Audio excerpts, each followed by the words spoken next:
दीपावली का पावन पर्व सप्ताह पहले ही कई पवित्र त्योहारों के साथ शुरू हो जाता है।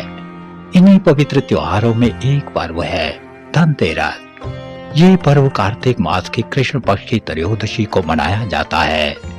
मान्यता है कि इसी पर्व से दीपावली के त्योहारों की शुरुआत हो जाती है।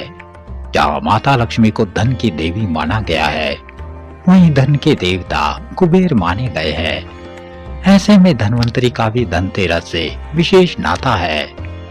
धनवंतरी को भगवान नारायण का अवतार माना जाता है।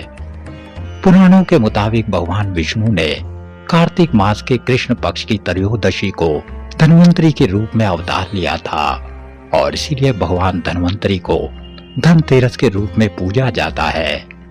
मान्यता है कि धनवंतरी समुद्र मंथन में अमृत कलश लेकर निकले थे। अमृत कलश के साथ प्रकट होने के कारण इस त्योहार में बर्तन खरीदना, विशेष तौर पे कलश खरीदना बड़ा ही शुभ माना गया है। इसके अलावा सोना चांदी खरीदना भी शुभ माना जाता है। मगर धनवंतरी की कथा केवल समुद्र मंथन तक ही सीमित नहीं है। पुराणों में उन्हें चिकित्सा का देवता माना गया है। कहा जाता है कि समुद्र मंथन के समय जब धनवंतरी हाथ में कलश लेकर आए तो उन्होंने भगवान विष्णु से प्रश्न किया, उनका इस लोक में क्या कार्य है और क्या स्थान है। इस पर भगवान विष्णु ने कहा, अभी आपको धनवंतरी प्रथम के नाम से जाना जाएगा। मगर धनवंतरी के आने से पहले ही यज्ञ का सारा भाग देवों में बट गया था।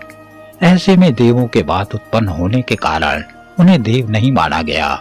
इस पर भगवान विष्णु ने कहा, तुम्हारा अगला जन्म द्वापर युग में होगा, जहाँ तुम धनवंतरी द्वितीय के नाम से जाने जाओगे और उसी जन्म में तुम्हें सारी सिद्धियां प्राप्त होगी और तब तुम्हें देवों में स्थान मिलेगा और आप आयुर्वेद के अष्टांग का विभाजन भी करोगे।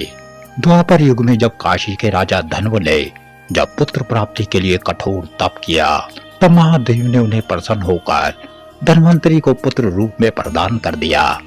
कहा जाता है इसी जन्म में धनवंतरी ने ऋषि भारद्वाज से आयुर्वेद की शिक्षा ग्रहण की और उसे अष्टांग में विभक्त कर शिष्यों में बांट दिया।